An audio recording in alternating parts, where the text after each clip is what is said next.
kilo for boxing. All right, y'all. So we got Charlo and Benavidez going back and forth on social media. Benavidez already has a fight lined up that with Ronald Ellis coming up, I want to say next month.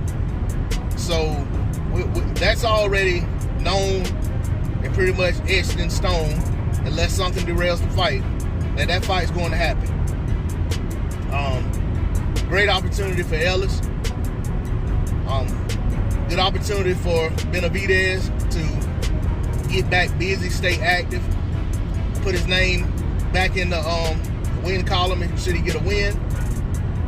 You know what I'm saying? To keep his name in the win column going forward, to say that, hey, he's an active fighter and he's noteworthy. Try to get himself in position to get a shot at one of them titles since he lost his on the scale.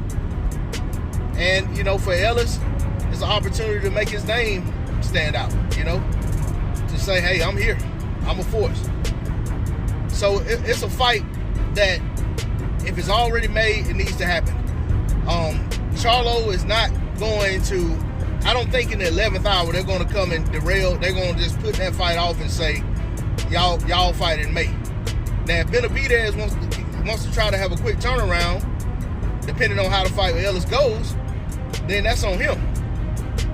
But, and it doesn't necessarily have to be May. It could just be next. But with that being said, these guys, although I admire both fighters, I think a lot of them, I'm fans of both guys, and I'm talking about Charlo and Benavidez. I think these guys they're saying the right things in terms of that they want to fight one another, that they would fight one another, but if they're not actually going to go to Al Heyman or go to the PBC or whoever they go to when it comes to get these matches made and put some rubber to the road and say, hey, let's make this fight. Should I win my fight with Ellis, and if Charlo's going to have an interim fight or whatever, then they're just talking. And it sounds good and it's entertaining, but at the end of the day, that's not doing anything to advance the sport of boxing. That's not doing anything to really enhance their profile as a fighter. And I hate using that damn profile phrase or using that word when it comes to boxing, just because of how it started being used a lot in a certain situation. But whatever. Anyway, that's what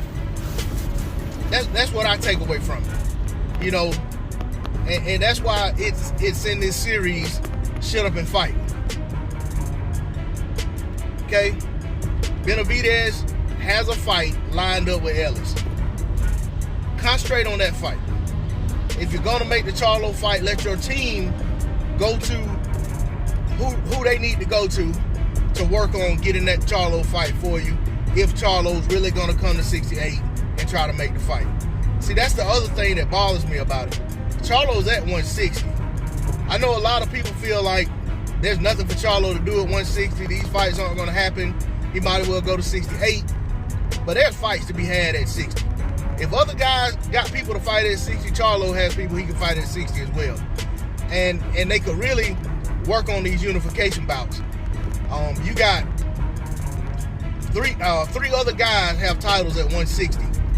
Charlo should be pressing adamantly at getting those fights if he's going to remain at 160. Not talking about pressing some 168-pound fighter. And especially only to say that he's not going to fight the guy because he's not old enough, or that he hasn't, that he has to get the COVID vaccination or whatever he said. And I'm sure that was tongue-in-cheek. But my point is, why waste a bunch of time talking about, going to 168? Why waste a bunch of time talking about going to 175? I mean, mention it in passing and say that, yeah, but say it however, but don't spend a whole bunch of time on it if that's not what you're really going to do. I mean, if you're going to stay at 160 and you want to beat everybody that you can get in the ring with and show that you are who a lot of us think you are or who you say you are, then do that. But as far as all this posturing going on, nah, it's time to shut up and fight. You don't have a fight on the horizon, as far as I know. And it's time to get something on the schedule. And maybe something coming out. You know, nobody has seen a concrete schedule of what the PBC has coming down the pipe. So I'm hoping that something's coming down the line for Jermall Charlo, and that's going to be announced soon. I don't